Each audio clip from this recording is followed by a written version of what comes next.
good Oh, afternoon, good morning, good afternoon, good evening, whatever time you may be watching this. I'm your host, Sinquetta, and this is another episode of Sis It's Just Not God's Best for You, Self Actualize and Shine podcast show.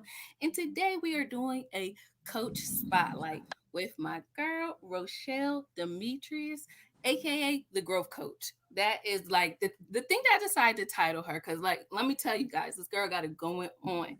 So Rochelle is a fellow life coach on My Mentor Life, specializing in breakups, healing, and singles. With her coaching, she wants to work with you so that you can become your best self. And Rochelle is also focused on helping you reach your goals and will help guide you and hold you accountable, even if it makes you uncomfortable. So, this is why I decided to have Rochelle here today because I feel like that's very important. You want that friend that's going to encourage you and motivate you, but also hold you accountable. And at the same exactly. time, not be judgmental. So, this is why we have Rochelle here today. Hey, Exactly. Rochelle, how's it going? Hello. I'm excited. Oh, I'm so excited. Thank you for having me once again. Yeah.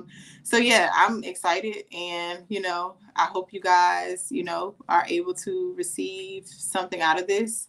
I told Sanquetta that I was very honored to be on here, just to be able to share some of my experiences, and hopefully, this will, reach you guys in a way that it'll help you, grow in some way. She called me the growth coach, that she just made up for me. That's not something I had an idea of, but I might just go ahead and run with it. But yeah, so thank you for having me. Of course. Thanks again for joining me. Okay, and like you said, I decided to deem you the growth coach because I feel like, on your YouTube channel, the I just had your YouTube channel up. Hold on. But what's your YouTube channel name again? More Life More Life Essential TV. Essential TV. Yes. I Mhm. realize that you talk a lot about growth and you really want women, particularly, to improve themselves. So I just want to know the background behind Rochelle. What was the inspiration? Why did you decide to become a life coach? Was there like a moment like, okay, this is something I'm going to do? Do all your friends ask you for advice? Like, what really motivates you to become a life coach? Okay. Woo. Let me see. I could write a book on what led me here, to be honest, because it wasn't just a moment. I've always had this gift. Now, whether I knew it or not at the time, that I had the gift, I don't think when I was younger I was sure, how I would be able to, I guess, display it to people. And I didn't know if it would be in the form of a life coach. Mhm. So I guess I would start off when I grew up, when I was growing up. Um, I saw some dysfunction, and me being younger and being able to look at certain situations and just be curious as to why human beings respond to things the way they respond, um, why certain people may have certain issues, where they might stem from. That's always, the human mind in general has always been an interest to me. Um, and I've always been a person that was able to have conversation with people and unknowingly give them advice that, sometimes I didn't even know I was giving them advice. I was just talking and just saying what I felt, in the moment, whatever I thought of, it just came out, and not knowing that that's what they might have needed to hear in that moment. Um, but yeah, growing up, I saw so much, and I kind of grew up mentally, like, very fast. And I was able to see through other people's experiences and learn through other people's experiences what I didn't want to go through in life. But hey, if I, was able to see it, then maybe I can help someone else before they're able to, go down that same path. So it was a lot of me observing people. I always observe people. And also I've always been very self-aware of myself. Like, I pay, and sometimes it was, to a point where it could be kind of annoying, because it's like I don't want to be able to be so aware of the stuff that I'm doing that I can't just be in the moment sometimes, because Mhm. I that's me a lot. And I've kind of gotten better at it. But yeah, growing up, just seeing a whole bunch of things. I'll start off with giving you some of my history with my family.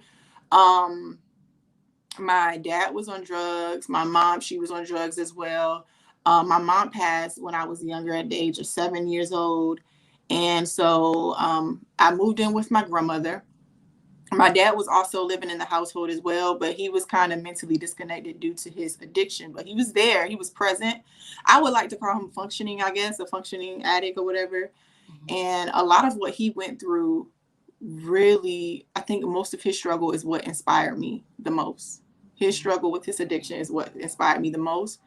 Now we had a weird relationship because what he went through, it kind of, he was disconnected a little bit in the, like, on the emotional side as a father. Mhm. So um I will say a lot of that added to some of my anxiety because I'm a person that lives with anxiety, and that's something that I also felt like helped me be a little bit more empathetic to others and understanding other people.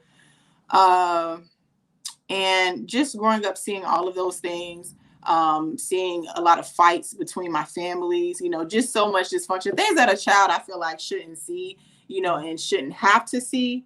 But because I saw it, I mean, obviously it was a reason for it because I'm able to be in spaces now Mhm. where things don't shake me up as much. And I'm able to relate to it because I'm not so closed off from, just knowing that humans are humans and things are going to happen. Mhm. So, um, even though it caused a detriment to me and, like, as far as trauma, I will say it still helped me with my purpose. Like, I always look at stuff from a different perspective, even if, at that moment I didn't understand it. Now I understand it. Mhm. Um, and then so growing up, me saying that, I didn't know how God wanted me to display my gift. I also did music. So I was the child that went off somewhere writing. I always wrote in my notepad. I had a big old, like, I don't know how many journals I had, of me writing, because that's how I express myself. And I guess I would say from middle school up until the age of when I moved into Atlanta, because I'm originally from Virginia. Oh, okay. So yeah, DMV. Portsmouth, Virginia. Hello, if y'all here watching, what's up? So yeah, so I'm originally from Portsmouth, Virginia. I moved to Atlanta, Georgia when I was 21. So when I turned 21, I moved here and I wanted to pursue my music. And after, like, maybe like 3 or 4 years of living here, it didn't go like I wanted it to. I got some opportunities, but it wasn't. I felt like also that I didn't have the focus that I should have had, because I can really say that if maybe my mindset was a little different, things might have worked out for me a little differently. So I don't want to blame anyone else outside of me. Of course, there were other factors, but a lot of it, if I would have probably had the mindset that I have now, it would have been a lot different.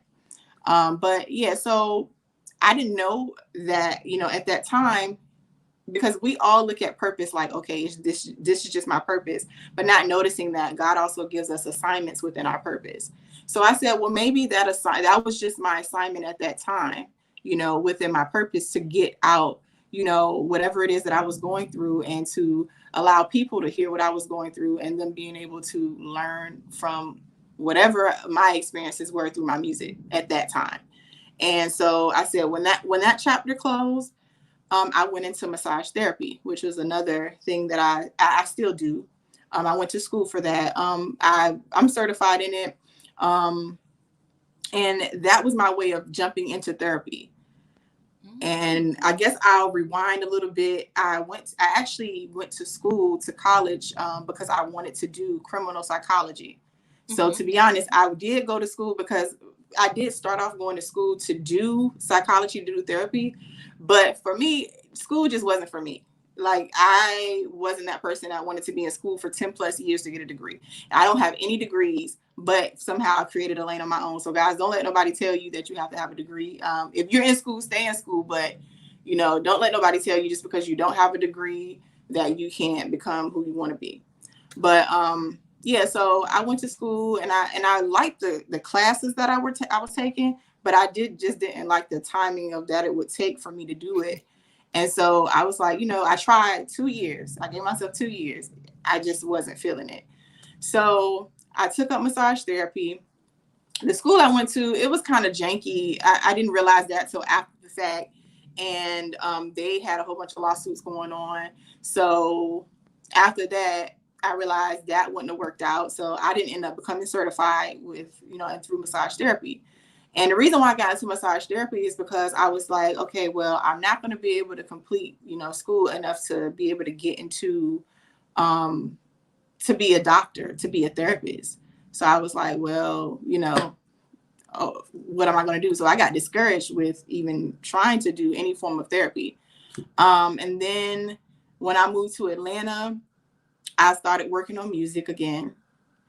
And then when that slowed down, I was like, hey, I need to do something. So I went back to school again for massage therapy. Mm-hmm. I finished that and completed it, and I became certified in it. I started doing that. And then maybe like a year later, the pandemic hit.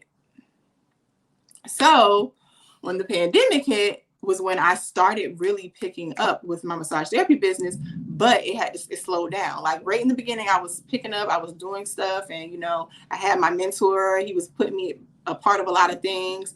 And during the pandemic, I got into a relationship. Probably a little shortly before the relationship. I mean, before the pandemic, we got into a relationship, and I always look at this relationship as like the defining moment of, for me transitioning to the mindset that I'm in right now. And during that relationship, I will say I got a lot of clarity, I guess, on what God needed me to hear. It's a lot of stuff that I didn't think about. It was questions that my ex would ask me that I didn't have the answers to.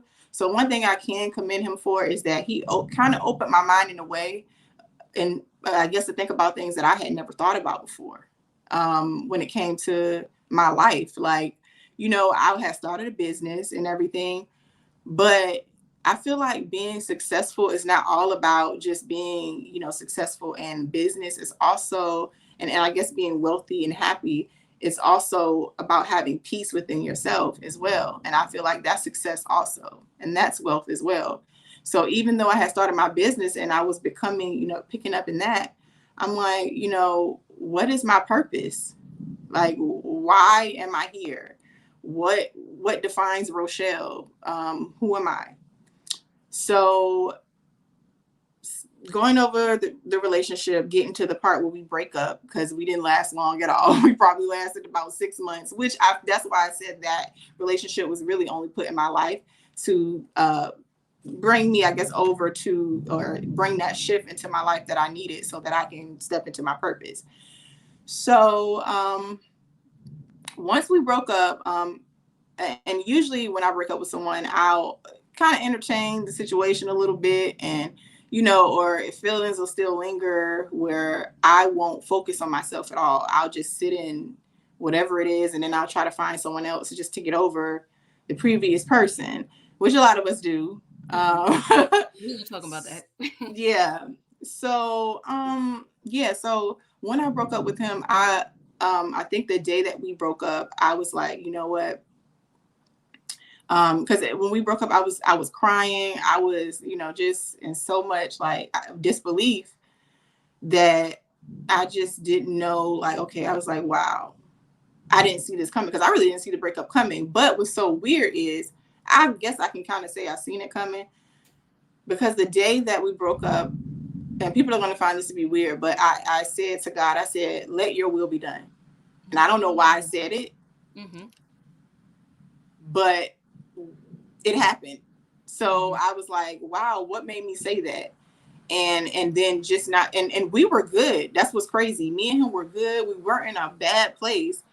And then he was like, oh, I want to call you and we need to talk. And then so he just broke up with me and said, he feels like we both, there's somebody out there better for both of us. We just aren't a match. Like, we would be a match in friendship, but probably not in relationship. And so that night, I really sat and thought about it, and I was like, wow, you know what? I think me saying, God, let your will be done, him answering that, that was my cue that this relationship, it's it's at its end. Like, you don't need to continue entertaining it. You don't even need to continue being a friend.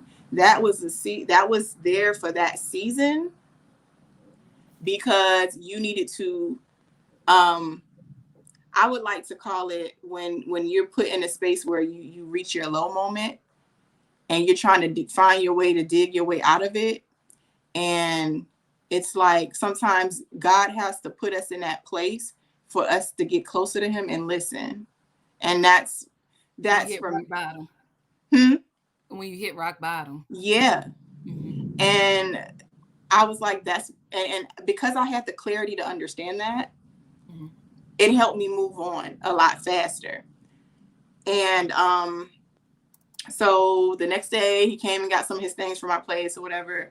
And he was like, I would love for us to be friends, blah, blah, blah, blah, and asked me how I'm feeling. And I was just like, you know what? Um, I'm kind of glad you broke up with me. And I know he was surprised I said this, but I was like, I'm kind of glad you broke up with me, because I lost myself in the relationship. And, I just think I need to get back to me. So I thank you for that. And I also said to him, as far as us being friends, I don't see that happening, because that wouldn't be healthy for me. And, staying in communication and things like that. I don't know what happened in the future, but right now I don't think that's a smart idea. So Hmm. we moved on. I immediately put myself in a 30-day no contact. I went on a fast. So that's when I fasted from, I know we're gonna get into that also, but I'm not gonna get too much in detail about that. But I went into a fast, and within that fast, I did two fasts actually. Two fasts I did. One was from social media and alcohol. Then the second one I did a Daniel fast. The Daniel fast is when I got the clarity that I needed to step into this space. And so I'm not going to give you too much detail. I'm going to tell you a little bit more of the story of how I got the clarity once you get to the question. Okay. But and people are going to be like, girl, no, that you serious? That happened? I'm telling you, when y'all pray to God and you ask him for something, you better be ready. And yeah, because he'll send it to test you to see if you're really ready. But yeah, so that's, I would say I probably missed out on some stuff in that, but that's what led me to the space I'm in now.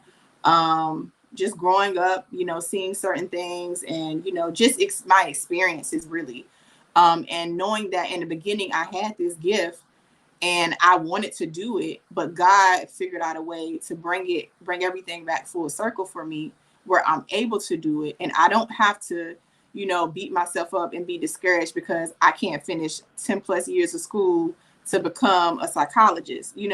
So he was like, I feel like he was saying, this is your purpose. I figured out a way that you can go into your purpose and not feel like you can't do what you need to do, and this is your gift. So all in all, that's my story, guys. I might write a book for y'all, because it's a lot of stuff that I can No, talk about. Rochelle, I you can go on definitely for should write a hours. book.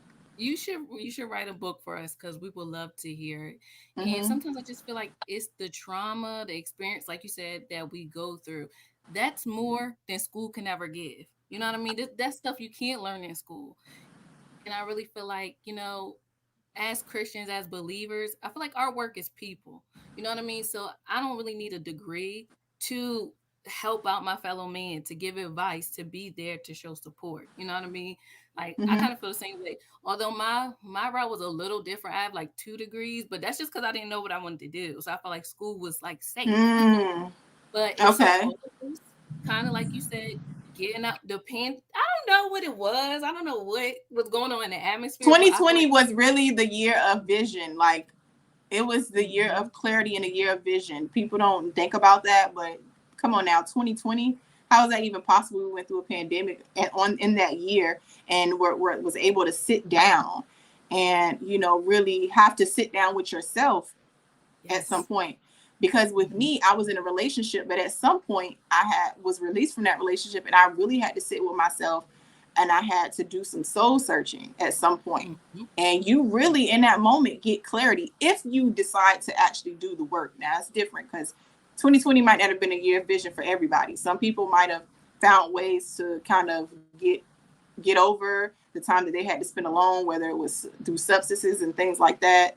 But for me, I can say for sure it was a year of clarity and vision for me. Absolutely. Like your story, that's why I'm glad you shared it because I did watch a YouTube video about that and I loved it. But also, like you said, the same thing happened to me. I literally told the guy, like, I'd rather lose you than lose myself because, like you said, I felt like I was losing myself. And it was through that I'm here today. All this stuff came out of the pandemic, this podcast, doing another book, relaunching my book. Like you said, I just had time to just clarify, just to clear my mind and, like, okay, Cinquata, what is it that you really want to do? And you, like you said, I too found my purpose through this, and here we are today. So it was a few things Yes. I wanted to pick out from your story. I feel as though, like, that prayer, let God, Lord, let your will be done. That is a real thing. Because I remember I prayed. I was in Atlanta too. I don't know if I told you. I went to Georgia State for grad school, so that's how Oh, I got really? Where you there. at now? I'm back up here in Delaware, so that's why when you said Okay. Virginia, I'm like, oh, Oh, DMV. yeah, yeah, yeah, yeah. That's not far. Yes. Okay. So Okay. when I was down there, I was talking to this guy, and it was like he was from New York, so we had the like northeast thing connection, and everything was cool. But I prayed. I was like, Lord, if this is for me, like, let me know. Do you know? Like a few days later, I called him. He didn't pick up, but his girlfriend answered, and I asked for him, and she was like, "He's asleep, but can I help you?" No, you can't help me, but you can let him know some credit card. Click. And I was just like, wow, after I prayed, like, if is this a person for me, Lord, let me know. And then that happened. It just When really you lets me know, asked them, like, you yes, asked he them, will answer your prayers. you asked them, and because you asked them, I think also it comes from like being obedient and asking, like, because some of us we don't ask, and Mhm. he wants us to get the answer. But Mhm. because we so stuck up in what we doing, we don't ask. So when you ask, you're like, oh, thank you, Jesus. She finally asked. Like, okay, now I can give her the answer because she was about to drive me crazy. So Yes. I really feel like he be wanting us to ask and we just don't. And he wants to give us the answer, but we just we don't sit down and take a moment. But you know what else, Rochelle? I think also because it was a newer relationship before my feelings really got involved that I prayed it. Because I know plenty other times when I may be in Oh. something I'm not sure about, I don't even want to ask God because I really don't want to get the answer. Mm, I'm just like, no, I not feel at the you. moment. But he still would get your attention. Like you said, you didn't even know where that prayer came from. You was already 6 months in and you just prayed that. So he still Hmm. will get his attention. It's almost like he'll let you do your thing for a while, but when you Yes. call, he gonna tap you on your shoulder, like, come up out of there. Exactly. He No. sure will. He sure will. All right. So, Rosie, I have another question too. How are you able to own your story? Like, I really find that admirable, like your transparency, seeing how you grew up. Like, you're not saying it like sad or anything. You're just like, this is what it is. This has helped me. Like, how did you get to the point where you own your story? You know? You know what? I'm going to say it took a lot of work because I know it was a moment where I couldn't really say some of the stuff I'm saying without crying because it would just Mhm. seem so like, I guess I would be ashamed. Mhm. And just being honest, it's still some stuff that I don't share that it's taken me some time to really own, to be able to put out there because, I don't feel like everyone has the right to everything, about your life. Mhm. But I do feel like, Mhm. what helped me is just being able to understand that every situation was a lesson.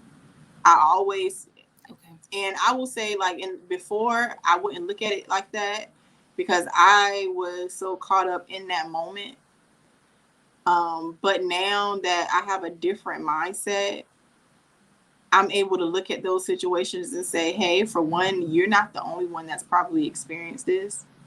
So if you don't tell your story, then you don't know who you don't know that who you could help. Like if you don't tell your story. And all of the whole part of me, doing this, I feel like it's for me to be able to be transparent, and people want to be related. They want to feel like you're relatable and that they can talk to you and know that you understand what, they're going through. And I feel like without doing that, and not to say you can't do what you're doing without doing that, but I do realize that there's so much power and transparency in allowing people to see your vulnerable side, that it makes other people feel comfortable to say, hey, well, shoot, I'll share it too then. Because I've been in rooms where, where I used to be the person that didn't want to share. And when I heard somebody else like feel comfortable enough to just say, hey, this is what it is, I'm like, wow, that is amazing that you're able to just do that. And it would make me feel comfortable enough to say, hey, you know what? Let me go ahead and share something. Because, and then in most cases, somebody else would be like, oh my God, you went through that too? Like, I went through that. And so I'm like, wow, it's so much power in it that none of us ever notice it. That's why a lot of people who are so transparent get so much love. I'll use, for example, Cardi B. Mm-hmm. She was so transparent before she became who she is now. She was so transparent. She showed us like the busted, her life when she was busted, She that it did. made people fall in love with her because she seen it. That's real life.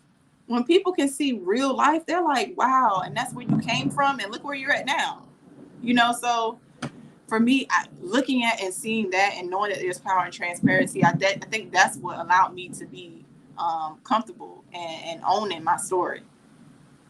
I love that. You actually inspired me with your answer because I Oh. asked that for a reason.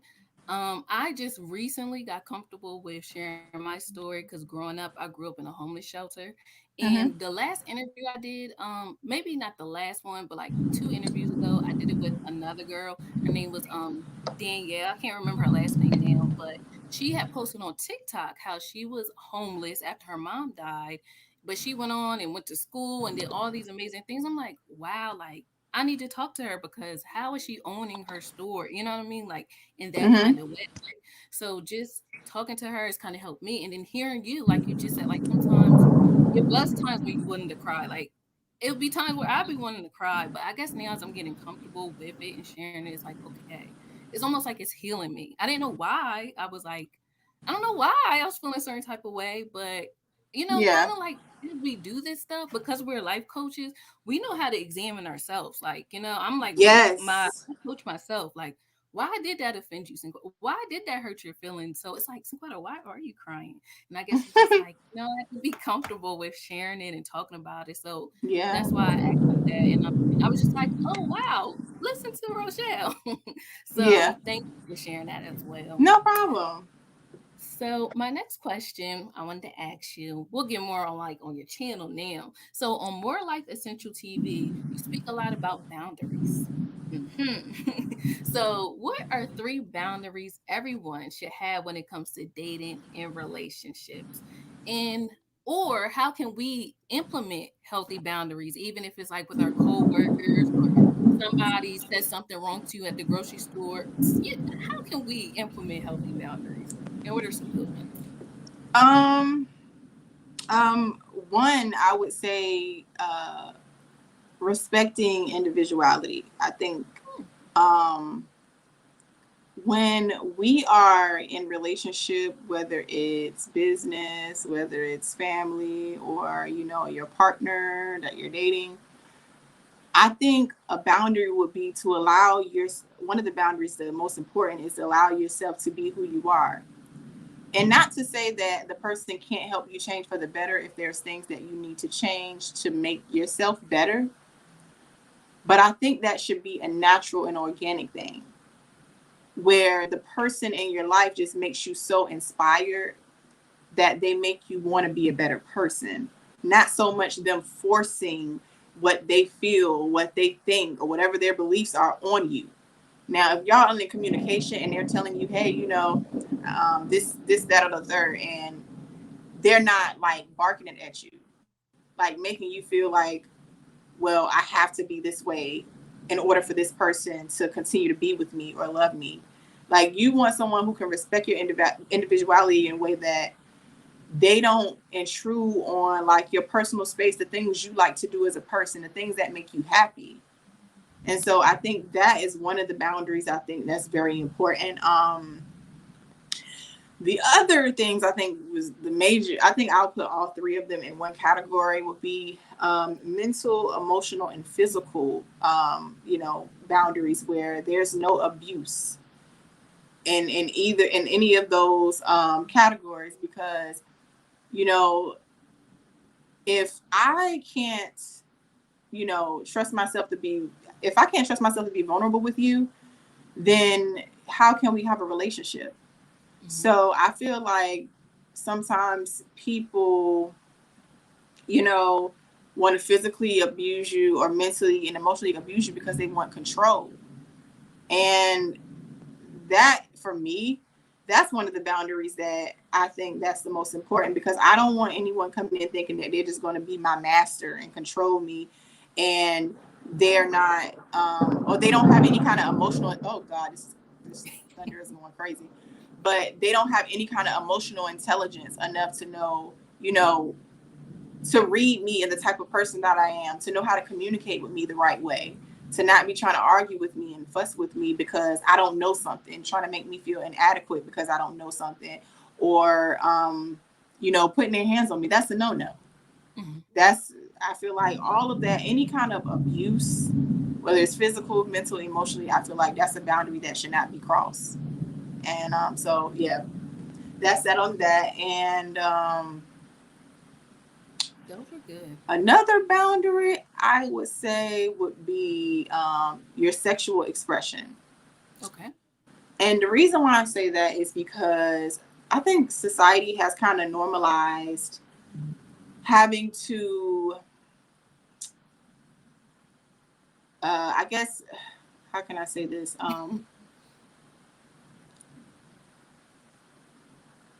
Having to give yourself away sexually too easily to keep someone, That's good. or to show that you care about them, or that's your way of showing that you like them or love them, whatever the case may be, or to keep them around.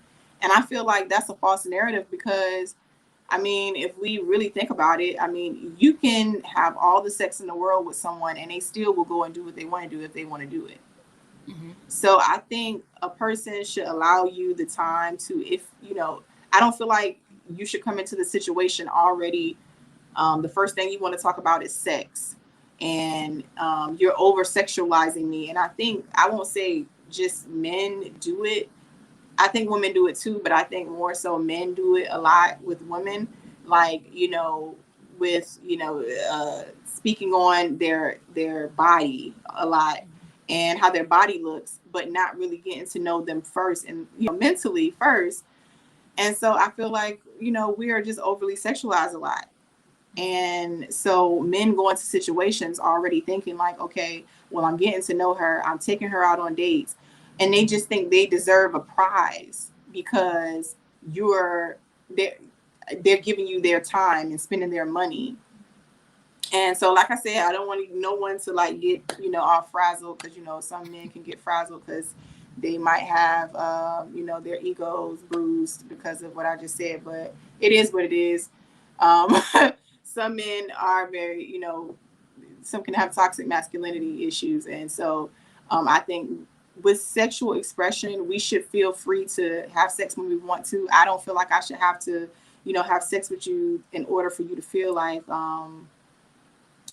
that I like you, or because you did something for me. And also, if there's things that I don't want to do in the bedroom when we're having sex, I should be allowed to express that as well. I shouldn't feel like just because the other girl did this for you, that you feel like in order for me to keep you, that I have to do the same thing. No, I feel like if you care about me, what if as long as I'm happy, and both of us are understanding, each other's bodies, and whatever is getting done needs to get done in the bedroom. I shouldn't have to cross the line of what doesn't make me feel comfortable. Mm-hmm. And if that's not okay with you, then don't try to force it on me. Go to someone else that you feel like you would be more comfortable with. But I think people like to force that on people, and it's like, just because society made you feel like this is what you're supposed to be doing, that doesn't necessarily mean that I have to do it, because I have the freedom to do whatever I want with my own body, and I feel like I should do what I want with my own body, and you shouldn't be able to control that. So sexual expression, I think, is definitely one of the most important things, because I think those boundaries are crossed a lot, Mm-hmm. especially in the beginning, in the talking stage, when people feel like you know it's like that's what they're fishing for some reason.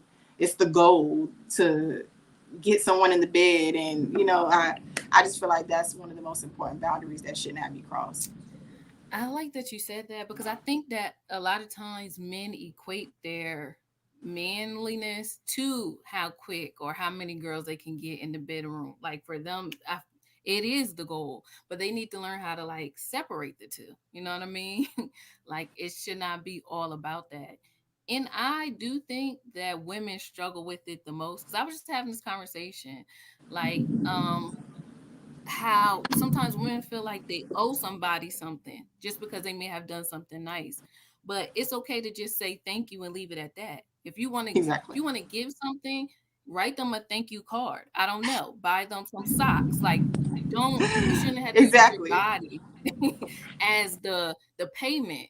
If you don't feel comfortable, yeah, because I mean, okay, if it's what I you, don't but want this thing, if that's what you like to do, by all means, to. because that's Right. why I mean by no judgment. I don't want to judge people who feel like, hey, if you're doing it because you want to do it, that Yeah, is more your power to prerogative. you. Right. But know But that if you're not doing it from that place, if you're doing it from, okay, maybe he'll like me more, or maybe he'll stay around a lot longer, then don't do it, there because we you'll be in pain faster than you can, faster than you can blink, because you'll be having these expectations that because you did this, now he's going to do this, and it doesn't work out that way. right.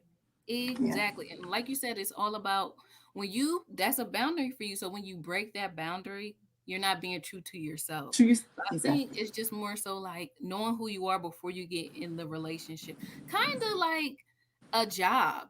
Like if you mess up, if you break the code of conducts, the policies, we may like you, but I'm sorry you have to go. You know what I mean? That's why these boundaries are in And place. plays exactly. Because I may like you, but you violated. Yeah. So you have to go. Sorry. Yep. Yeah, right. Nothing personal, but Mm-hmm. yes. So Yeah. I'm glad you shared that.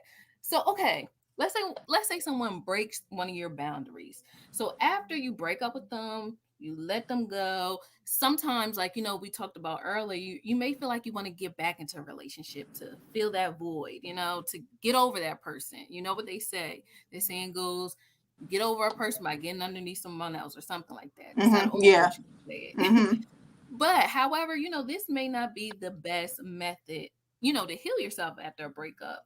So you talk about on your More Life Essential TV YouTube channel about how to be intentionally single. So how Yes. can we as women or even men, because some men watch this on Instagram, how can we be intentionally single after a breakup? Um, I think being intentionally single is just exactly what it says. Single. Okay. And when you are single, that means you are one. And that means that you should focus on yourself. And Mm, so that's the whole goal. So when I say intentionally, I definitely mean that no, you're not out here sleeping with different people and entertaining people, because when you're single intentionally, your focus is yourself. Um, and I think everyone should have a moment in their life where they say, okay, this is the moment where I focus on myself. You can give yourself the longest, whatever the time limit is for you, you can give 6 months, a year, 2 years. Not to say just to deprive yourself until you find somebody, but be single intentionally so that at some point when you say you're ready to date again, you are, I wouldn't say, because everyone's not, I don't feel like no one can be 100% whole because we always have something that we have to work on. But you feel like you're in a space where, okay, I've healed from this, I've learned this, I've gained new knowledge, I've learned myself, I've dated myself. And I feel like all of those things matter because how are you going to go in a relationship and tell somebody else what you need, but you're not even able to articulate that self stuff to yourself? Mm-hmm. You have to know what you like for yourself so that you can go to the next person and set those standards and set those boundaries. And once you create that self-love, and because that's what single intentionally is being about, when you create that self-love, if you go into a relationship with somebody and you don't feel that same love that you have for yourself, you're able to sense it out before you get that far in. So you're like, okay, this ain't how I love on myself. And this is not how the people in my life that I love, my friends, my family love on me, how I need to be loved. And so I'm not feeling this. Now, not to say, when you meet someone, they're going to be perfect, because of course you have to work through things with people, but you have to understand, you know, what's not a deal breaker, I guess, what's not deal breakers for you. Mm-hmm. And that comes from being single intentionally. So if certain things aren't deal breakers for you, then hey, we can work through this. We can communicate through this. But like I said, with those boundaries that we just discussed, if you feel like someone has crossed over the boundaries of your sexual expression, and you feel like for you that's a deal breaker because you feel like that's not something you can get over, then you know for sure because you took that time out for yourself to know that, okay, yeah, this would is not going to work because it just doesn't make me feel comfortable. Going about your business, So I feel like with being single intentionally, first, I think the one thing everyone should do is go on whatever spiritual journey you need to go on. For me, that's definitely one of the major things that's gotten me through and helped me heal some things about myself that I didn't even know. Because, when you're not single intentionally and you're still focused on other people, you're not paying attention to the stuff you haven't healed from because you're taking it to every situation that you go into. So because you're hopping from situation to situation, you haven't even sat down with yourself and got a minute to think like, okay, why do I keep having the same patterns? And a lot of people have the same patterns because of that, because they keep going from situation to situation. So I'll say spiritual journey, date yourself. That's how you can, that's one of the main things, date yourself. Treat yourself to stuff that you would like. Buy yourself flowers or treat yourself to a spa day or buy yourself gifts or take yourself out to eat. I would go out to eat by myself. I would go to movies by myself because I love being by myself and I don't mind doing it. Mm-hmm. And I think really what it's going to take to start off is really be intentional about who you want to be. I think what motivated me to be single intentionally was knowing that I had a purpose. Mm-hmm. And I think in most cases when people know that they have an end goal, because when you don't know what your goal is and you don't have a plan, you're just flailing in the wind. You don't know which way to go. And you're just, shooting in the dark. So you're just like, okay, whatever happens, happens. But when you know you have a goal and you have a purpose, more than likely, that's what's going to motivate you to be single intentionally. Because you're going to be like, okay, I know there's something I need to do. And so in order for me to accomplish it, I have to do this. And so I think that's the first thought process or the first thought that you should have when doing it is say, hey, what is my goal? And whatever my goal is, I'm going to allow that to keep motivating me. I'm not going to keep allowing myself to keep being put in the same patterns if I have this goal to reach. And that's to me would be the start of being single intentionally. Rochelle, I love that because I feel like it's very true. Like when you're in your purpose, you also don't waste a lot of time. So, you know what I mean? If I really like you and I got to step away from this stuff, when we go out, it better be worth my time. And I also Exactly. feel like it's easy for me to let go too because, oh, I could be doing something else. Like before, Exactly. used to date, like you said, like go with the flow. You don't have no real goal. Okay, I'll go, whatever. But now that my life has like direction and a purpose, I really don't have time, or I can let you go easily because I have something else to do. I don't have to worry about paying attention to you or anything like that, like I was before. Now Hmm. I can just like be me. You know, I Exactly. can. I date my hobbies. That's what I say do. Like for the women that are Exactly. waiting, or I don't want to say waiting, but the women that that can be kind of like grab on really tight in the initial stages of a relationship. I feel like still have your hobbies, still do the things that you enjoy. Like you said, date yourself. That way, like you're balanced. Like, you know what I mean? You're not making the guy your everything or an idol. Sometimes we Hmm. do that. We don't realize that, but sometimes we make people an idol. Like, you know, in the Bible, they bow down to statues and stuff like that. But in Yeah. a way, we kind of do it now to people. So Yeah, we do. We give people more credit than they deserve, definitely. yes. So I like that you said that. So I feel like a lot of times we as women can settle for less. You know, it happens to the best of us when Hmm. dating and being in relationships. You know, like sometimes we allow people to break our boundaries. We put up with disrespect, inconsistency, cheating over and over again. Because you know, sometimes we just don't see our value or we don't know our worth. So how can we as women know our worth and our value, and how can we get to a place of knowing it if we don't? Like, what are some ways that we can work on that? Um, well, we can start off one. Like what we were just talking about is just being single intentionally. When you work on yourself, you then begin to learn yourself, and you're like, and you learn the type of person you are. You're like, wow, I'm a dope person. Like, this is Mm, who I am, and I've been accepting this that the whole time. Like, I, I I deserve way more than what I've been accepting. So, that's why the single intentionally thing, and a lot of people, really love that because it's like something that people they don't really think about in the intentional sense. Like people mm, know, okay, I'm single, but it's all about the intention behind being single more than just being mm, single. Because you can be single, not with anybody, and not been in a relationship for years, but are you doing that intentionally is the thing. And yeah. that's where you learn what your worth is, because then you're learning yourself, and then you're able to say, hey, this is the type of person I am, and because I know this is the type of person I am, why would I settle for this when I can have what I need?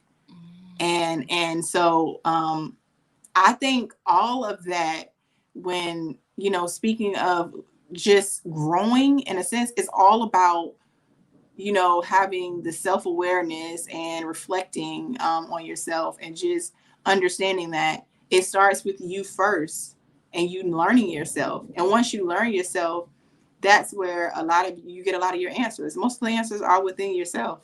A lot mm, of the answers, most of them, all of them, to be honest. yeah. Anything you need is usually within yourself. You're not going to get anything about yourself from anybody else. No one can tell you about you more than you. But Mm, sometimes people can if you don't sit down and learn yourself, because you're going to feel like people can mm, when you ain't sat down with yourself and said, hey, because then people can come to you and tell you this is who you are, and you believe it because mm, you haven't sat down with yourself and learned. So I really feel like when you sit down with yourself and really become self-aware and say, hey, I need to heal from this, I need to grow from this, I don't want to accept this anymore, that's when you start to learn what your self-worth is, because then you know who you are as a person, and no one else can tell you. And so whatever you feel like you deserve, that's what you're going to get. mm. So Rochelle, that was perfect. That was great, great advice. And I totally agree because I do feel like if you don't know yourself, I feel like I wrote this before. Like, it's almost like you're a blank sheet of paper and you're giving somebody else the pen to write on you. You know what I mean? And that's how come you just sometimes take it to heart when people say stuff. Because, like you said, you didn't take the time out to know yourself. So even if they say something that's off or wrong about you, just like, no, that's not me because I know who I am.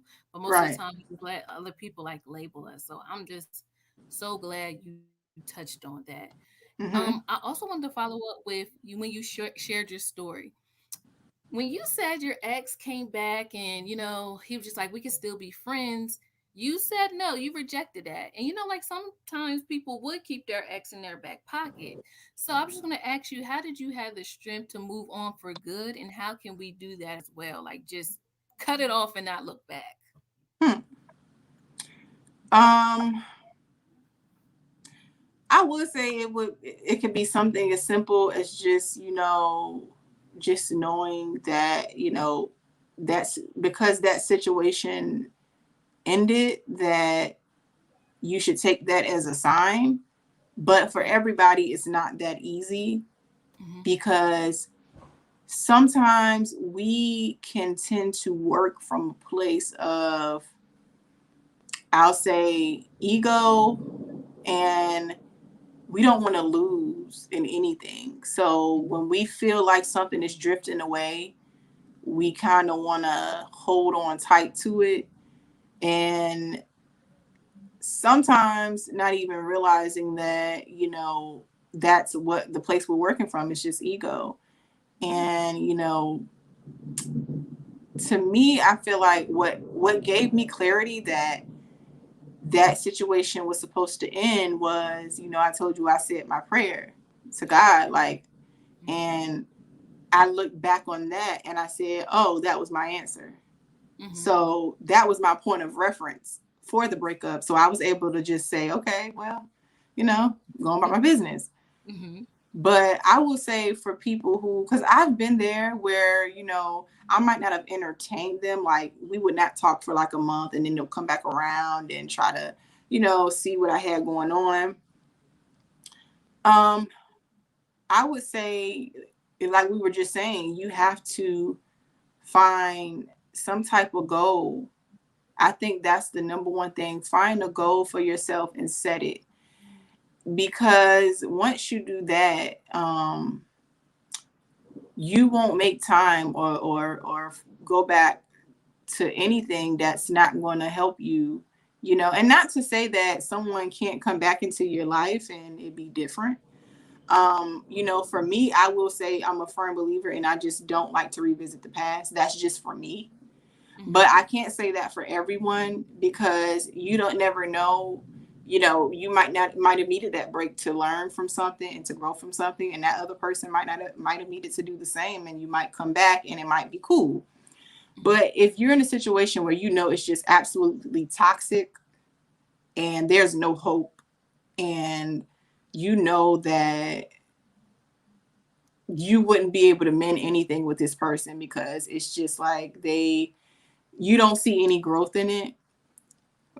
The only thing I can tell you is, usually it's just to think about more so about the cons than the pros. Okay, list the things that you feel like were negative in the relationship, and list the things that you feel like were positive. And in most cases, you're gonna list the negative and see the negative and still want to, entertain it, because it's like, no, I don't. Because you know how they say, you ask God for something, we were just saying it, and he gives you the answer, and then you still don't want to listen. But Hmm. I really think,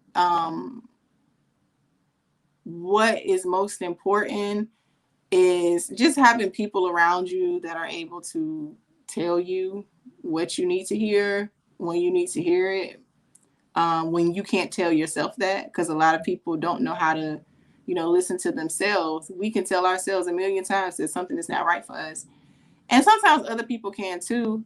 But I feel like when you have other people to kind of help motivate you and bring you back to the other side, it kind of helps a little easier to move on. um, but yeah, there's really no easy way with that, because there's so many different ways that you can kind of get over a situation. You just have to want to. Like, you have to have discipline. You definitely have to have some type of self control to understand that, that situation ended for a reason. And I just like to tell people straight like that. Like, you have to have that thought process. Don't look at it like a loss, because once you look at it like a loss, then you start working from a place of ego instead of thinking of it as a lesson. And maybe there's something in that situation that God just wanted to show you, and you might have needed to learn from that person. That person might have just been seasonal. So it all comes from mindset. it's hard to tell someone who's not in the mindset they need to be in to say, hey, leave that situation alone. And so that clarity of walking away from stuff definitely comes with growth. You have to work through that. That's not something that's easy. I'm not going to sit here and say I have the answer to that 100%, because you're working off of your emotions. We're working off human emotions in a day. So, you know, yeah, you can tell someone to leave someone alone, and I can give you all the tools, but you have to want to do it for yourself. And that's just what it is, self-discipline. That is good. You said a whole word, like so many like tips in that one answer. So that was good.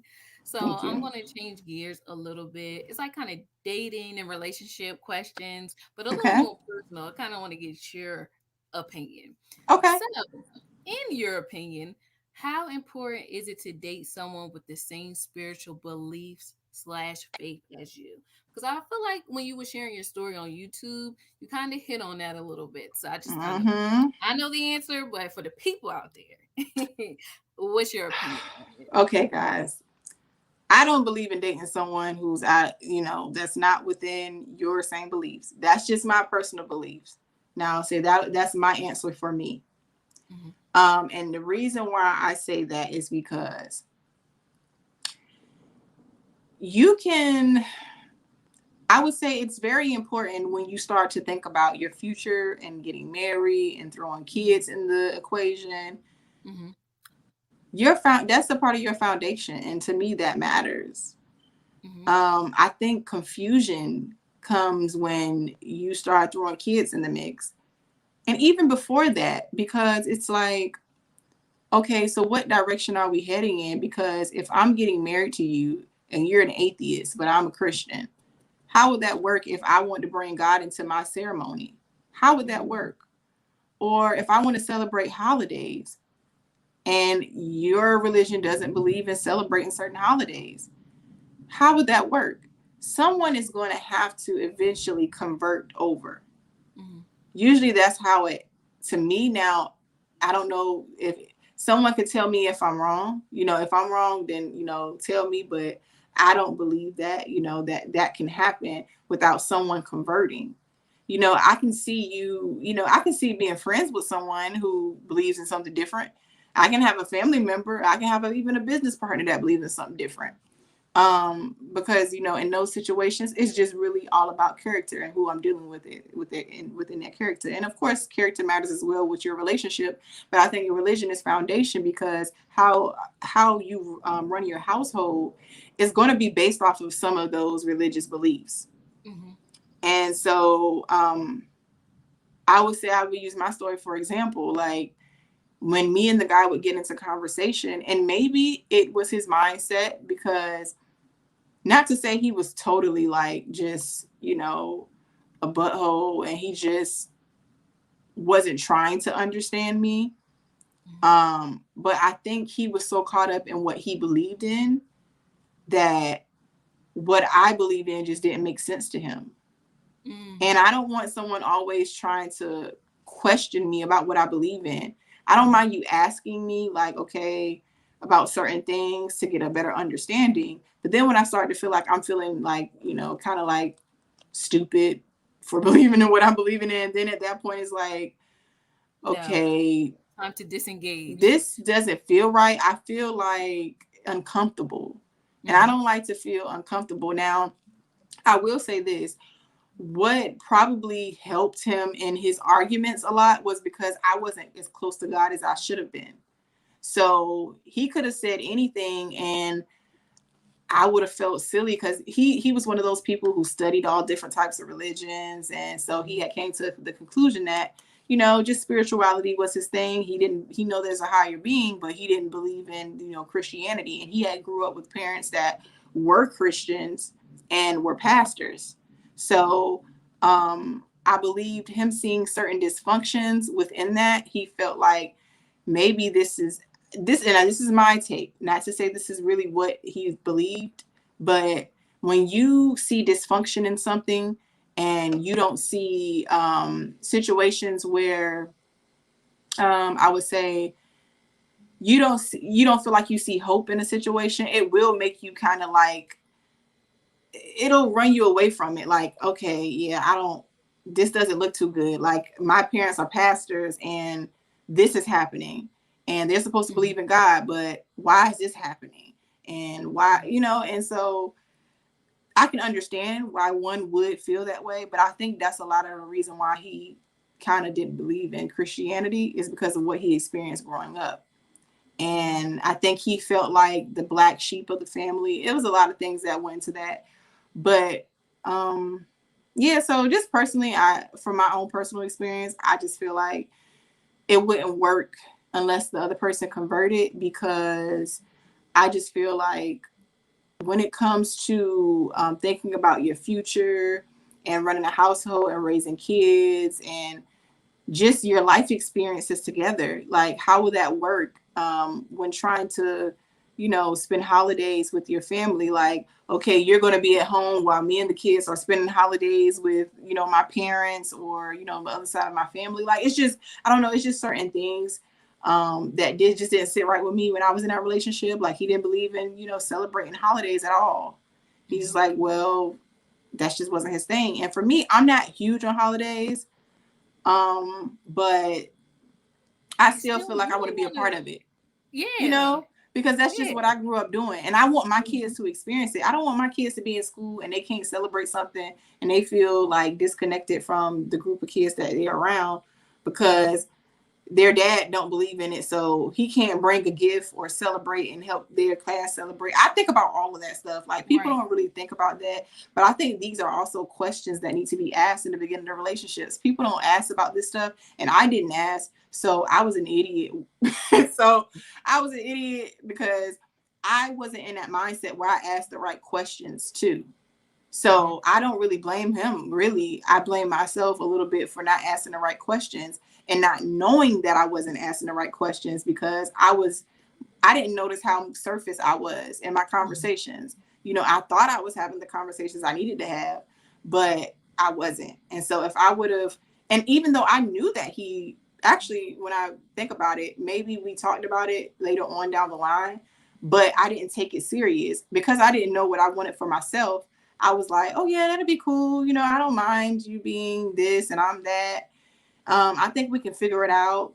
No, that was stupid. Like, no, how's that even going to work? That didn't even make sense to me. So, if anybody's had that work out for them, more power to you. But, for me, I just don't believe in that working. Rochelle. That was very good advice, and I feel like the same way. Sometimes we do just get caught up in the situation. What's being presented to us, like, oh, okay, we'll like you said, we'll work it out. But like you said, your faith is the foundation. It's almost like, I don't know if you've seen the reel on IG where it's just like, don't ask me for advice if you don't want me to talk about God, because God gonna get brought in it. Like, it's like the little voice or whatever, and I'm just like, that is very true. I don't know how I was able to like date in the past and not even talk about God.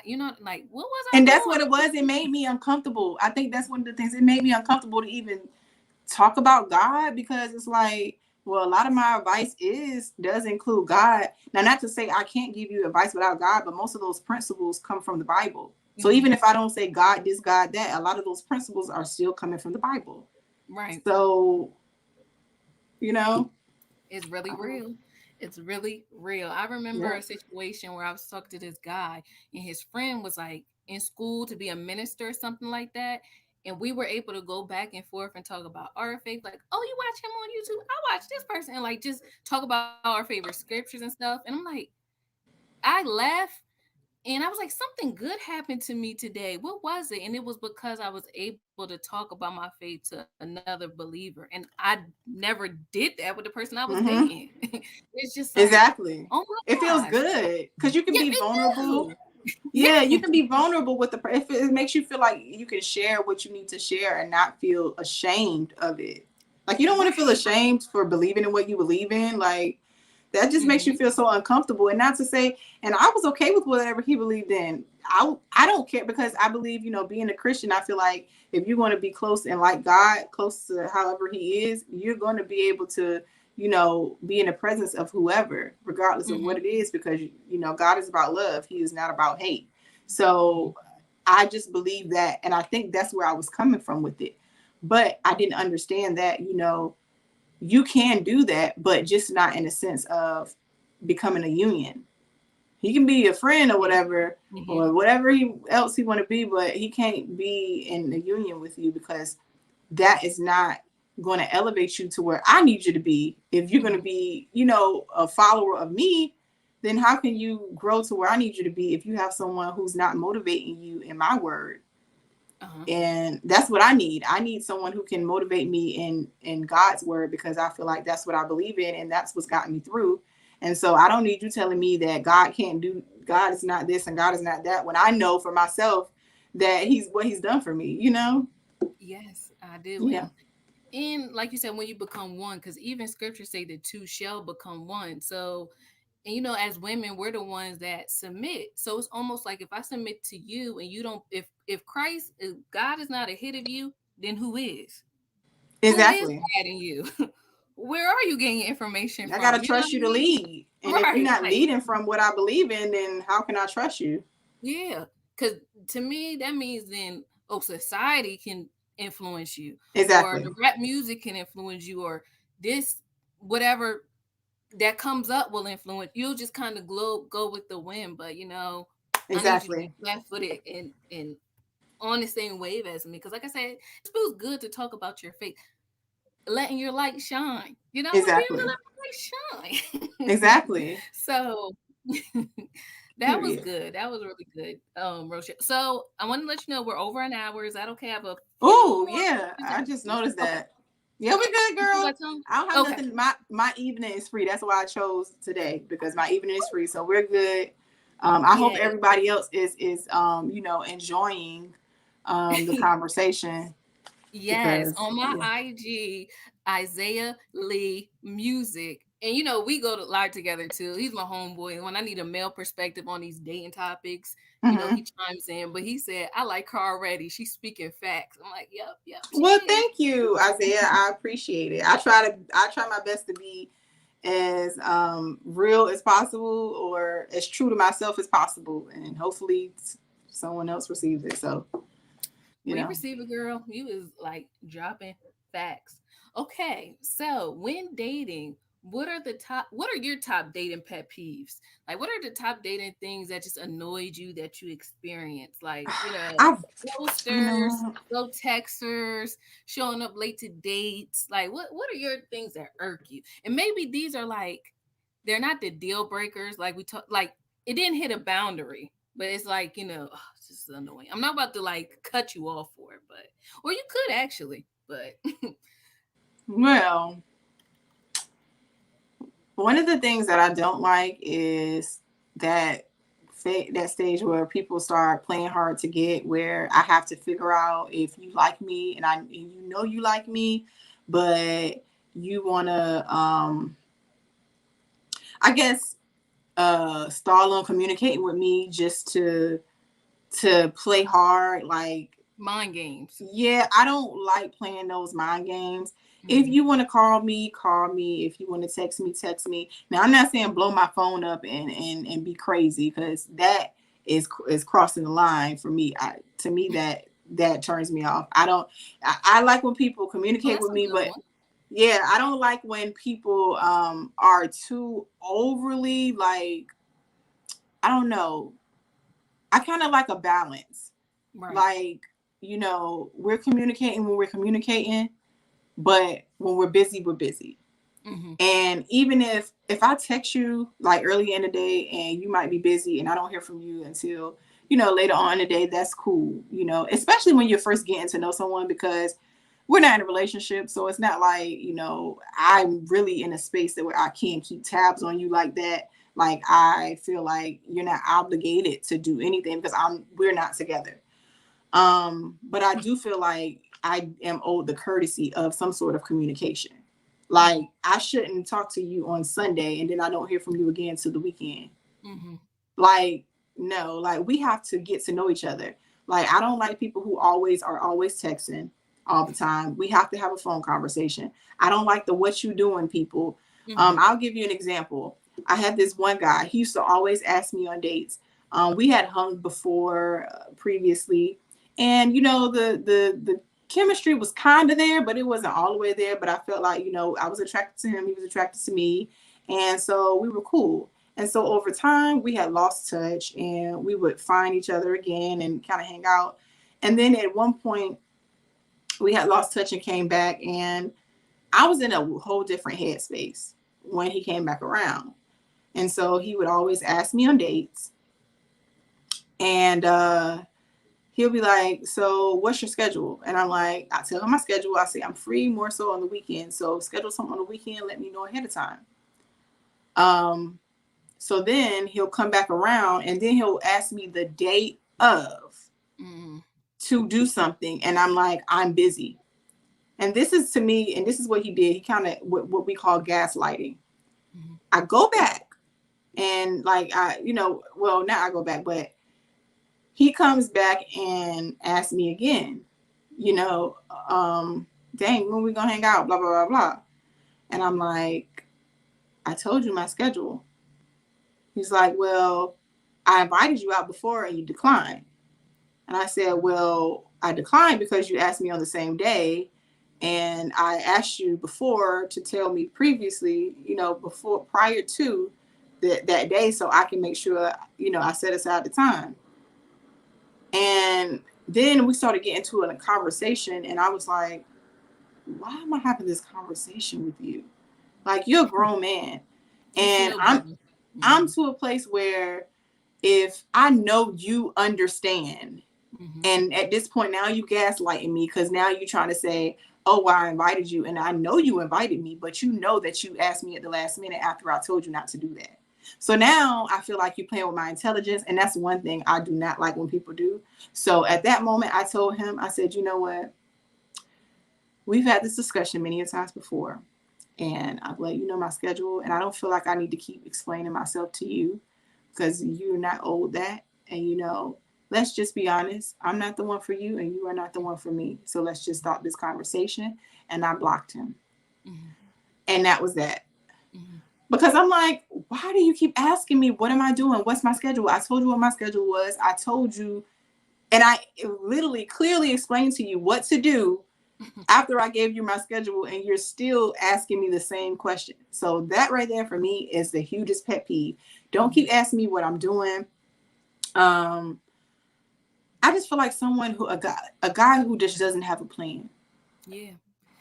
That's And a it's pet peeve of mine. You have to have a plan, and you have to know how to communicate. You have to be able to talk on the phone. I don't want to keep on, having conversations through text because I don't understand. Like, I want to be able to actually get to know you.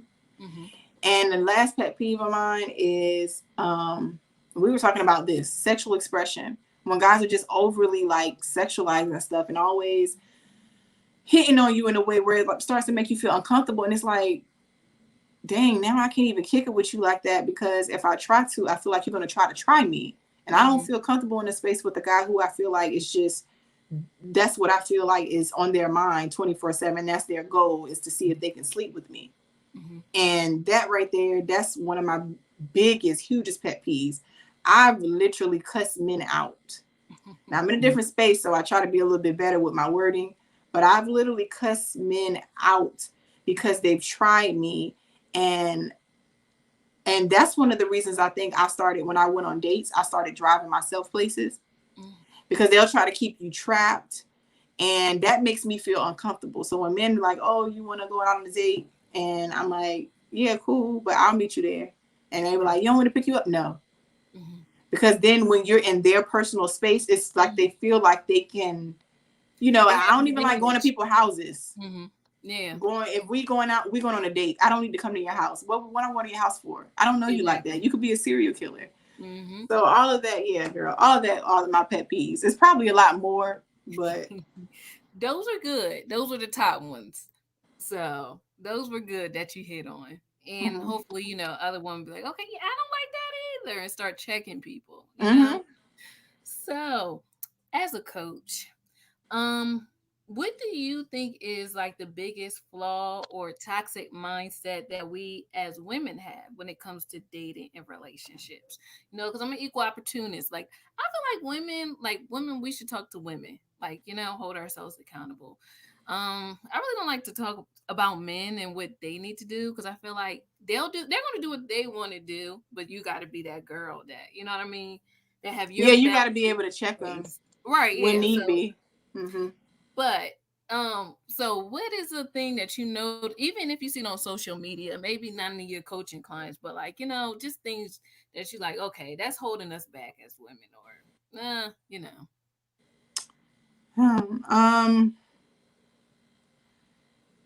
I guess I'll revisit the, us feeling like we have to do any and everything to keep a man. That's good. Um, Hmm.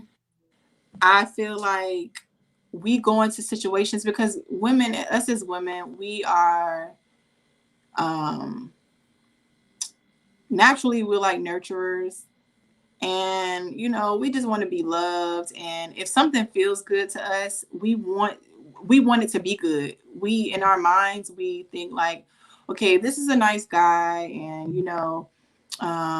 he's better than anybody else maybe that I've ever dealt with. And or either my clock is ticking, or a lot of elements play into us being a woman, because we want to be able to experience love in a way where we feel like we're at least wanted. And I think a lot of that, and then a lot of our insecurities play into that too.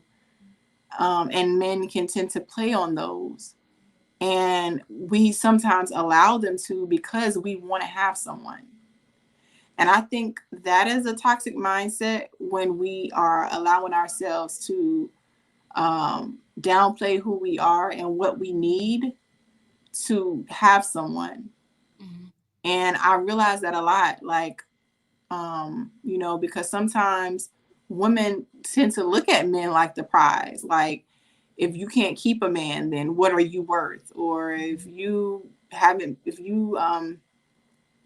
been in a relationship and you can't keep relationships, or um, just a lot of things. I think us as women, we try to change ourselves too much for a man, than and just then rather just be ourselves. And a Hmm. lot of women probably will say, no, that's not me, but subconsciously it is.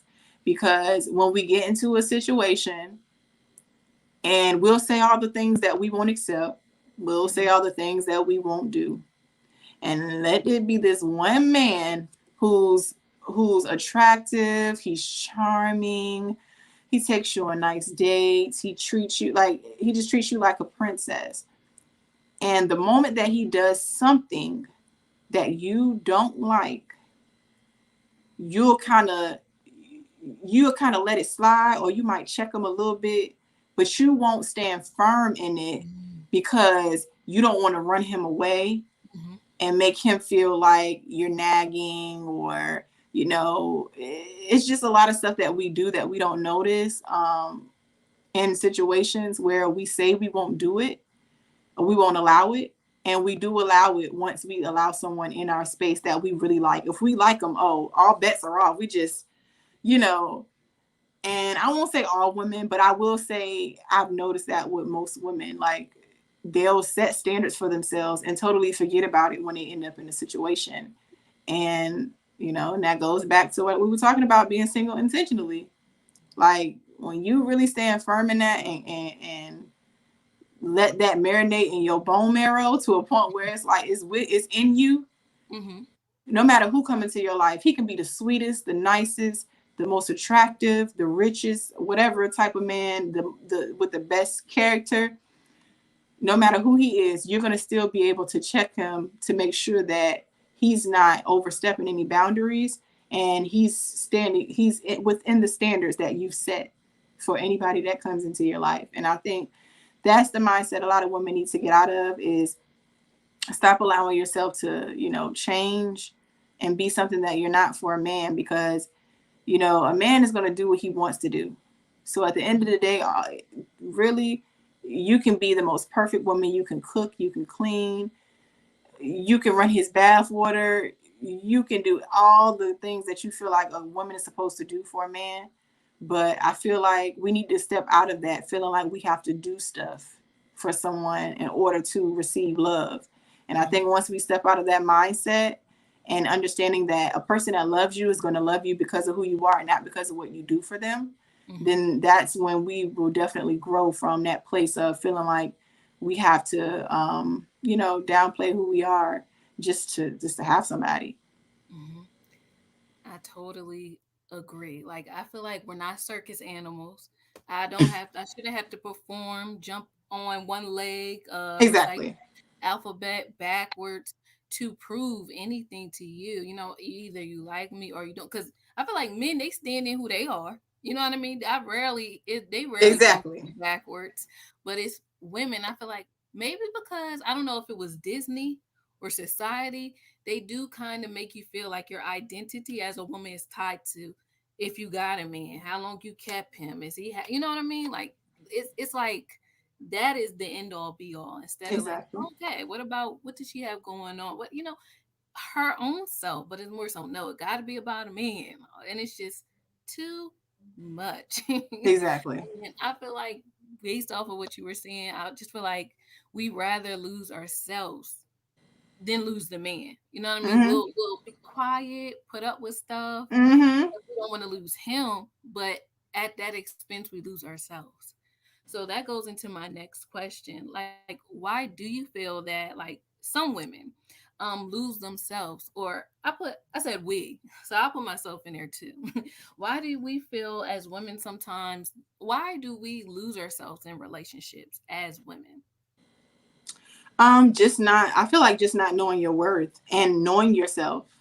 When you know yourself, and you have like your own individuality, Mm-hmm. you aren't so caught up in doing what the other person wants to do and not liking it, but you're doing it because you want to make them see that uh, you're interested. So you think you showing your interest in the same thing that they like will make them like you or love you even more. And that's just really not the way things work. Like however they feel about you, they're going to feel about you, Mm-hmm. and that's just what it is. And I think that's the mindset that people don't understand. Like someone's going to feel the way about you because the way that they feel about you, regardless whether you are whether you are a very aggressive person. If they don't care about that and they like you as a person, they're gonna stick with your butt because they must just feel some sort of connection. Mm-hmm. And I think we lose ourselves so much because we don't have individuality. We don't separate ourselves from the relationship. We get into the relationship and get so caught up in the relationship, we forget we have friends and family that we need to spend time with. Right. We forget that we have hobbies of our own that Mm-hmm. we like to do before we got into that relationship.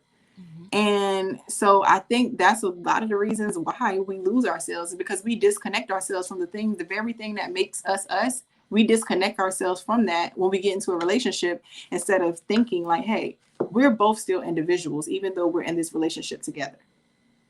So I just need to keep my own individuality so that I can make sure that I'm not losing myself. And that's Wow. that. That was a very, very good question. I mean, good answer to that. Keep your individuality, ladies, and men, if you're watching this as well. So, this is going to go back to your story, like this question here. So, most of us have a hard time giving up things that we enjoy, the things that we like. If we're on a diet, we hate giving up the donuts. If we're trying to get healthier. We don't like going to the gym. We just hate giving up stuff like that. We usually like, oh, did we lose? Oh, I think we lost Rochelle. Oh man, let's see if she joins again. I'll give her a second.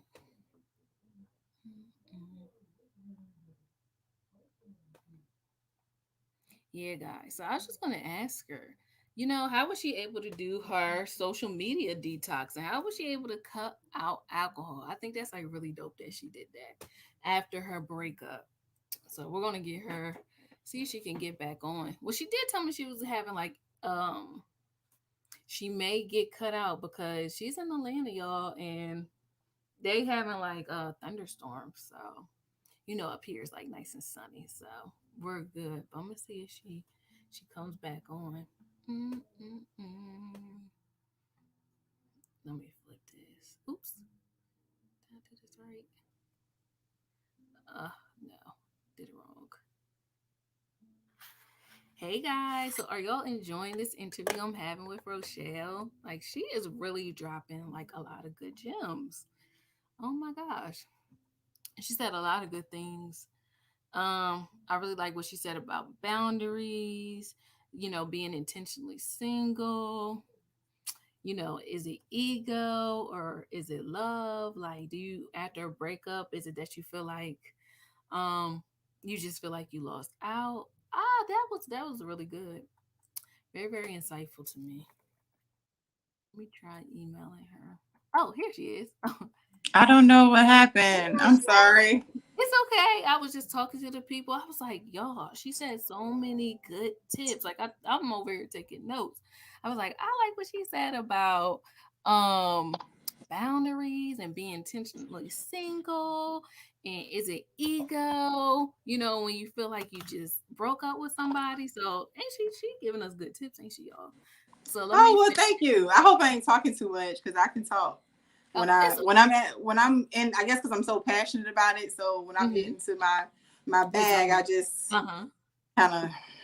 But We appreciate it. And I'm I feel back. like, oh, we're glad to have you back. But yeah, no, this is good.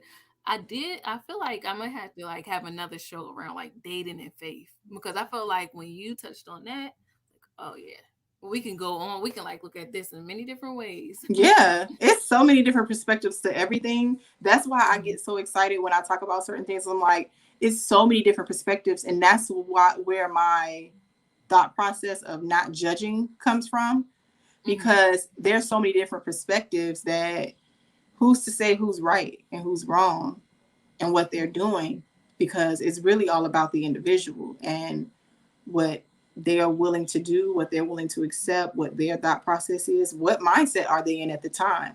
So, I love to always think of everything from a different perspective. That's what I'm all about. Yeah. Exactly. Even with ourselves, you're like, okay, am I looking at this the wrong way? Like, we just be checking ourselves. I feel like that's what makes us like self-aware. And Mm-hmm. I just appreciate that. So yes, I would just this I just wanted to go back and ask you, like it's very hard giving up stuff, but you gave up social media and alcohol, when Mm-hmm. after your breakup, your recent breakup. And I was just like, okay, how did you know it was time to detox these things out? And like what was symbolic about these? Like why alcohol and social media? Why not going out to eat and something. You know what I mean? Why these two specific things? You can tell us a Because they little were, more about the dating history. I, I guess I would say social media was kind of like a thing for me where I would just be scrolling and scrolling and scrolling, and I would see my screen time, and it was ridiculous. Like, I'm like, why am I on here so much? And it was distracting me from things that I could have been doing with myself, not even just, with my business, but just focusing in on myself and the things I was thinking about and the things that I needed to work on within myself. I'm like, I'm so busy scrolling my timeline and not focusing on myself that I'm not going to have a chance to get done what I need to get done because I'm so busy looking at other people's lives. And Mhm. so that for me was the one thing I had to disconnect from so that I could focus. Because if I didn't disconnect, it would have definitely not allowed me to, one, like when I was going through my breakup, I think disconnecting from social media definitely helped me, because usually, when we get on social media sometimes and we're going through a breakup, the first thing we want to do is just share all our feelings, share our emotions. And for me, I think disconnecting allowed me to sit in my feelings and heal from them rather than trying to justify them or find ways to justify the way that I felt about something, or go post a meme, a million memes just because, like, what's the point? So I had to disconnect to reconnect with myself. And I would say with alcohol, well, I think I was gradually trying to get to that place where I had, fast from alcohol because, for one, I will say back in 2017, I got a DUI. So I was slowly like slowing down my drinking. And I had got to a point where, because I'm going to say for me to be the size that I am, I could drink people under the table. So it had gotten to a point where I was Really? just like, you know, I feel like when I stopped drinking alcohol, I got a little bit more clear. I got a lot more Mm. clear because I wasn't using something I feel like to suppress things that I needed to be thinking about. Because once we're going through something or we're having a long day, we're like, oh, I might need some wine, or I need a shot, or I need a drink, I need this. And it's like, no, you need Wine to Day sit in what you Wednesday. Hmm. exactly. Which I think I'm actually gonna have some wine when I get off this interview. I ain't gonna even lie to y'all right now, but I am. Hmm. Because I had a long day. But yeah, I felt like those things were things that I feel like a lot of people are, I guess, those are distractions for a lot of people, I feel like. And a lot of people aren't going to be real with themselves and say it is, because it's become the norm and a part of people's everyday life, especially at this age when it comes to like alcohol and drinking and social events. People are always out drinking, and people don't know how to actually be themselves because they've drink or use whatever substance they've had to use to kind of suppress whatever it is they're going through, and also to be able to socialize and have fun. And people don't. When I went out, I think I went 30 days, and I literally put myself in temptation. I would go to spaces where there was liquor there in front of me. I even because I also smoke hookah, so I had to pretty much let that go too, because I know if I smoked the hookah, I would want the drink. Hmm. So I completely stopped. I didn't do any of it. So I would go out with my friends, and um, I would just not drink anything. People would be trying to pass me drinks, and I'm like, oh, I'm good, I'm good. And that right there showed me, for me, that showed me that I had the strength and the self control and the discipline. So I put myself in the line of fire. I didn't just stay at home and not do anything. I was in very tempting situations in those 30 days. It wasn't like I was keeping myself from it. I was around it. So I could have indulged if I wanted to, but because I knew, like I said, having a goal, I was like, no, I can't do it because I'm trying to hear something from God, and I can't hear that if I'm not, if I'm indulging in something that I promised him that I would fast from. Hmm. And yeah, so it was not going to say it was easy, because it was hard. Because Hmm. imagine yourself being out, partying, and you're so used to doing something that's your normal thing to do, and you have to sit and look at it. You can't touch it, you just have to look at it. That's just like with any kind of I would say addiction. Now, not to say really that I was addicted to alcohol, because if I could go 30 days without drinking it and I didn't care about it, it really was an addiction, but it was a distraction, you Okay. know. And to Hmm. be honest, I'm going to say this, maybe not that I was addicted, but I would say all of us at some point are functioning alcoholics, because if we really be true with ourselves, if we're drinking more than, I would say more than 3 or 4 times a month, and you're always out and you're always partying and drinking, you're somewhat of a functioning alcoholic. You might not be on these streets, um, begging for change to get, to get liquor, or you might not be spending your last dime on, whatever it is. But if we're being honest with ourselves, a lot of us are functioning alcoholics. And I won't say that, it's a detriment to you, in the moment, but long term, if you don't get a hold of it, it can become a detriment to you. And you have to understand that you don't always need liquor to have fun and to socialize. Like, when I didn't drink liquor, I still had fun. I was like, I can still have fun. I actually have Mhm. a great personality, even if I don't drink. Period. Because I used to Mhm. think that when I drank, that's when I would come alive. But to be honest, it didn't take that. It just took for me to be around great vibes. And that's when I became, who I had the most fun. And, social media, I feel like that is a world of lies a lot. And so we Right. get caught up in that and we forget about our own reality. And Mhm. we don't think about our own reality enough. We don't change it because we're so busy focusing on everybody Mhm. else's. But yeah, all in all, yeah, those things were, it was hard to let go some of those things, but I think it benefited me um, a I lot. like that makes a lot of sense. And I feel like with like you said, with the drinking and social media, those were the things that were maybe clogging up your line from hearing from God. And that could be anybody. Anybody could have like something different. But you know what I mean? Like sometimes we do have to give it up so we can hear clearly. I don't Mm-hmm. have like I feel like I have a similar situation. I remember getting smart with my one friend without cussing her out, but it was so much like anger in my like clap back that I might as well had it. So I went to bed, woke up the next day, tried to pray, and could not. It was just like it was a block there. So I understand how like the things that we do can kind of clog up, I guess the spiritual communication between you and It God. can. So I get it from that like perspective. I literally had to pray. I didn't know what was wrong with me. I'm like, why can't I like pray? Like I thought it was the environment I was in. I tried going outside. It was just like a block. But it's just like, nope, you gotta repent. You gotta get all that hate out your heart, like in order to talk to me. Like Yeah. that's what I felt what God was telling me. So I understand sometimes you gotta give it up. Like I had to give up that anger and that hurt and just tell God why really I was mad at her. But yeah, like Yeah. sometimes you And I just have had to to give fast. up. I will say I also fasted from things that I used to watch on TV.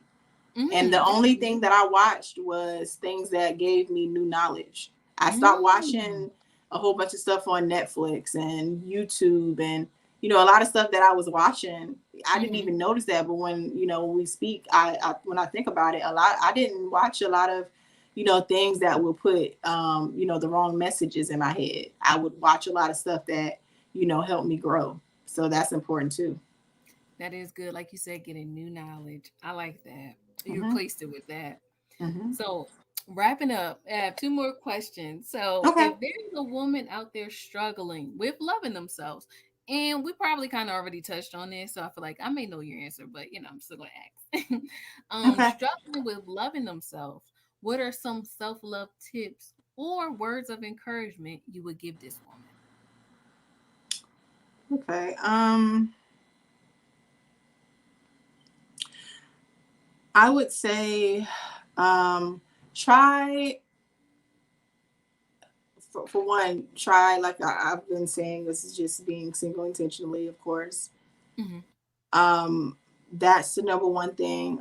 Don't give up on yourself because I think when we go through so much, we deal with so much struggle, we deal with so much pain, we kind of lose hope in knowing that there's still good out there for us. It's just that we have to shift our mindsets and grow from where we're at so that we can begin to receive the things that God wants us to receive. And so it's definitely just having that faith, and I think a lot of that comes from just your spiritual connection and your relationship with God. um that allows you to, get clarity on the answers that you need so that you're not just leaning on your own understanding. Because once we start leaning on our own understanding, then we start to make decisions and we continue to make the wrong decisions that aren't good for us. And so I would say definitely just don't lose hope. Know that there is a brighter side and a light at the end of the tunnel. It's just that you have to do the work. And whatever that looks like for you, I mean, actually do the work. Don't just, say, oh, I want to do this, and you're not putting down some type of plan for it, or saying you want this type of relationship, but you haven't even worked on yourself. Mm-hmm. But you're just still, just doing what you want to do and just letting life happen to you, pretty much.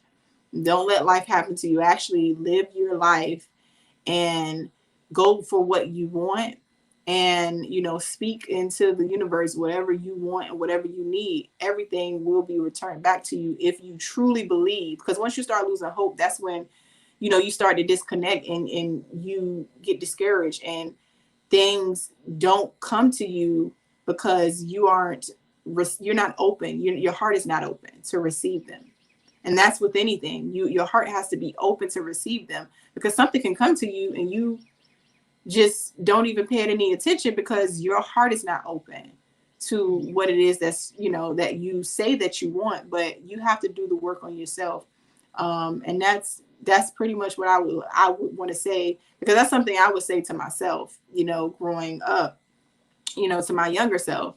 Don't lose hope, and pay attention, and don't let life happen to you, because I let a lot of life happen to me, and I wasn't present in those moments, and it cost me a lot. But the way you turn it around is just by just becoming self-aware. And once you become self-aware, I feel like that's where everything just starts to make sense, because then you start to wonder and wanting to get the answers, like, okay, what is it that I need to change about myself? How can I start thinking different? And a lot of the answers come when you just take that first step in wanting to change. I Yeah. think that is amazing advice. Very, very good tips. Thank And you, thank you, thank you. I don't even know if I should ask the last question because you kind of like tied it in. Because my last question was like going to be looking back at your dating experiences. What lessons do you wish you had learned sooner, or a takeaway that you would tell your 16-year-old self? And I feel like you did answer that, like becoming self-aware. But you can answer it again or in a Um, different if you want. But like you um, literally touched on, I'm like, oh my gosh. She was like, I will tell my younger self. I'm like, did she know my question was coming up? That was going to be my next thing. well, I would actually say something a little different, like, and especially when it comes to dating, I would say do not rush.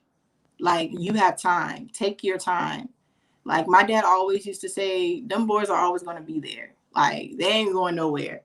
Mhm. And so whoever's meant for you at some point, they will be for you. And don't try to, force anything. Let whatever it is be. Create friendships. Don't try to push or force any kind of connection. Um, keep your legs closed. Not to say, really, to be honest, I'm gonna be honest, like, I wasn't a fast young girl because my people were kind of strict. But I would say, once I did start having sex, like, and I guess this is the reason why I give this advice, I was one of those women that thought, like, if I didn't do this with the man, that he would not want to be with me because I wasn't doing what all the other girls were doing. Mhm. And so, and for me, sex ain't even a big thing. That's the crazy part. Mhm. Sex for me is not it's not a big thing. Like, we can have the greatest sex, but if I don't have that real connection with you that I need, mentally and emotionally, even the sex won't keep us together. So I feel like for myself, I would say, girl, this is not you. You need to slow down and understand that the person that's meant to love you will love you for who you are, and you don't have to be anything but that. And that's what I would tell my younger self. And that was great advice. And I just agree with that because it's more so like being a baddie with your clothes on, or being a baddie without being the biggest freaks. I don't, I feel like to me that's the kind of woman I aspire to be. Like, I'm Exactly. not Same. about to be out here talking about my, I'm not going to be using my like sexuality as my selling card, you know what I mean? Because I've been this, who's a real bad bee to me, I don't even like that Yeah. term, but I like her because Jada Pinkett Smith, when Tupac wrote that poem about her, talking about you make me climax without sex, like the dude is writing poetry. Like, and they're Yeah. not even having sex. Like, so to me, I'm just like, dang, like, And that's go that's Jada. that's the most amazing connection you can have with Hmm. anyone. I feel like is that type of connection, that type of, chemistry and that type of vulnerability. To me, that is the most, that's for me, that is what intimacy and a connection is all about. Like just being able to be vulnerable and be your true self. And Mhm. yeah, so That, yeah, like yeah. that's very important. So that's something that, if you guys don't take away anything from this interview, I would say, I'm so focused on, self growth that it's not even funny, because I feel like we all can become at our highest self if we really hone in on who we are as a person. And and because I've gone through that journey, and I'm still going through the journey, and it's amazing the things that I've discovered. um I would just say, guys, take the time to really get to know who you are as a person, because you don't know what you can get out of it. And the number one thing that I'm always focused on with everyone, and I would love everyone to figure out, and I know, everyone is not going to be able to, and that's another thing. A lot of people are going to leave this earth and not get that, and not be able to experience your purpose. But if you are in earshot of me, I want you to make sure that you figure out a time and a place where you can sit down and say, hey, I need to discover what my purpose is, because I want everyone to be able to experience that. I feel like everyone should be able to. I don't want no one to leave this earth and not be able to do that. Like, to me, I feel like you are wasting your time by not allowing yourself to experience life in its fullest and doing what were put on this earth to do. So, Absolutely. I couldn't agree more. I feel like everything about you changes when you know your purpose. You know what I mean? mhm. Like, even who you will want to date or your mate would change. Like, the person you think you like now, get into your purpose and it will definitely change. You know what I mean? Like, Yeah, sometimes everything people becomes intentional. mm-hmm, Everything becomes more intentional when you find a purpose, because then okay, this is my purpose. Who would I want to be with? Because whatever my purpose is, I want that to align with I want the person to align with whatever that is. And who do I want my friends to be? Who do I want to mm-hmm, build a connection with? Who would I right. want to do business with? Everything becomes more intentional. Who do I want to be? Because that's number one. Who do I want to be as a person, so that I can be whatever I need to be for my purpose? And so intentional is the word of the day. I love it. Intentionally single. We're going to get on our growth. Well, Mm-hmm. Rochelle, well, thank you, Big O. Thank you. He said this was a great Yes, interview. thank you. I thought Thank it you, was a thank great you, thank you, interview thank you, too. thank you.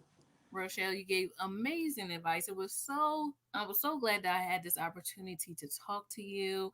In closing, can you please let the people know like what you're working on next? What can we expect from you? You know, we talked about a book, but but anything else you'd Yeah, like to I'm definitely, I think that's one thing that I definitely want to work on, because I feel like I express myself a lot better when I write. And that's because that's always been one of the things, one of my gifts. So that will be coming. I just don't know when. I've thought of many different titles, and I'm just feeling like whenever God tells me, okay, this is your moment to sit down and write, and that's when I'll do it. But I want to make sure I'm not just doing it just to be doing it, because I want to have content out. I don't believe in doing that, like just throwing stuff out there just to have content and just to sell stuff. That's not how I operate. So, but I will let everyone know when that's going to happen.